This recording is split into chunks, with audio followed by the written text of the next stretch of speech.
Hi, it's 420 somewhere. Today we're going to talk about Thailand and then some adolescents, some teens. But not in a creepy way. Anyway, Thailand is first, and there are a couple stories there.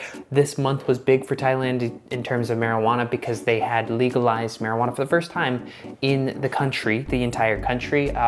Before now, possession limits were really intense, and the penalties were super intense. You basically went to jail every time. There were a lot of people in jail for marijuana, and all of a sudden, earlier this month, when marijuana was legalized, people were set free from jail, and there's some pretty emotional footage out there, so check this clip out.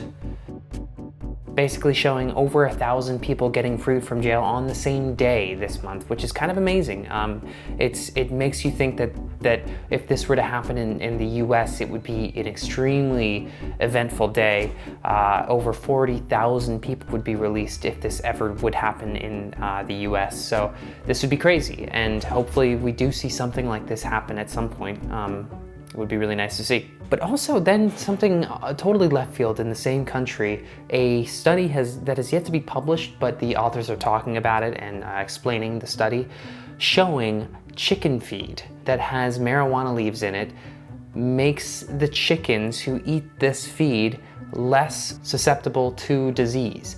And that means that they wouldn't have to use as much antibiotics in the actual chicken feed, which would be great for everybody. Nobody wants antibiotics. It's kind of this necessary evil that people are dealing with. And if they didn't have to deal with antibiotics and just use marijuana leaves, then everyone benefits. That's fantastic. You get high chickens. Not actually, it's not that much. And the other question of whether or not we're going to taste any THC or anything in the chicken, that's not gonna happen. The poultry there are enough enzymes between the two of us to break down the actual marijuana leaves.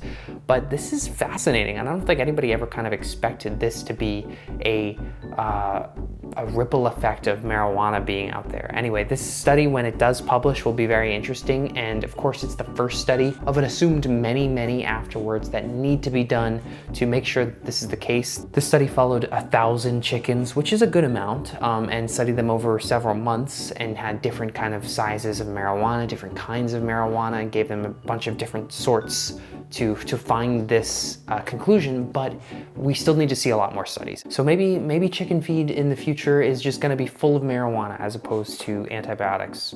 That sounds good to me. Finally, one of the more interesting surveys that we like to keep an eye on is the typical data for how many adolescents are smoking marijuana. And there's a few reasons for this. One of the big reasons is that this is a big attack against marijuana legalization. People who are against marijuana legalization, they believe that if we were to legalize, then more kids would find it okay to smoke marijuana. It would be out there, more accessible, and the numbers of teens smoking marijuana would just skyrocket. And as of now, on a bunch of different studies, we have yet to see that happen. For instance, a new one came out of Colorado, and Colorado is kind of the best state to look at right now because they legalized way back in 2014, the first state to legalize marijuana, and we have a lot of data. And so there's this one survey group that has been surveying adolescents in different age brackets, basically in the state, since 2013, the year before marijuana was legalized.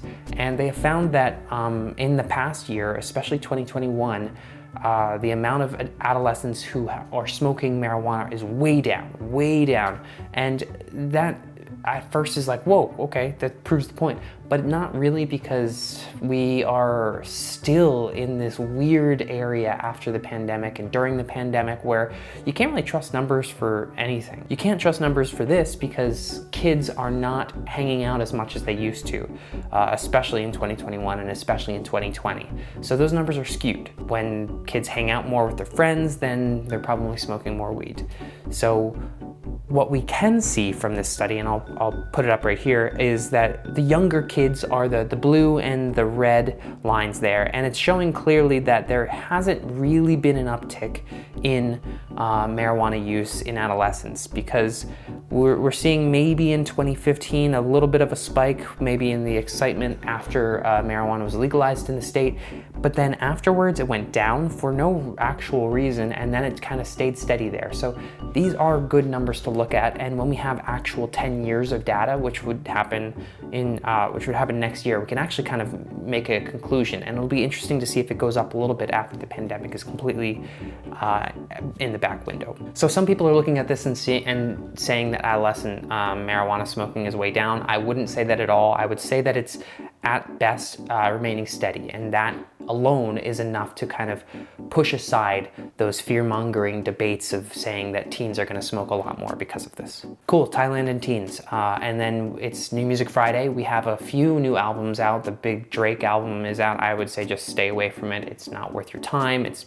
very boring. There's nothing to talk about there. It just feels bland. There's a new Perfume Genius album, and man, I don't know if you guys know Perfume Genius, but I've been a fan of his for almost 10 years now. I can't endorse the perfume part of it, but I can the genius part. I think he's a genius. I think he makes this very interesting, extremely emotional pop music, and has slowly really found an extremely unique sound. Anyway, this new album is different.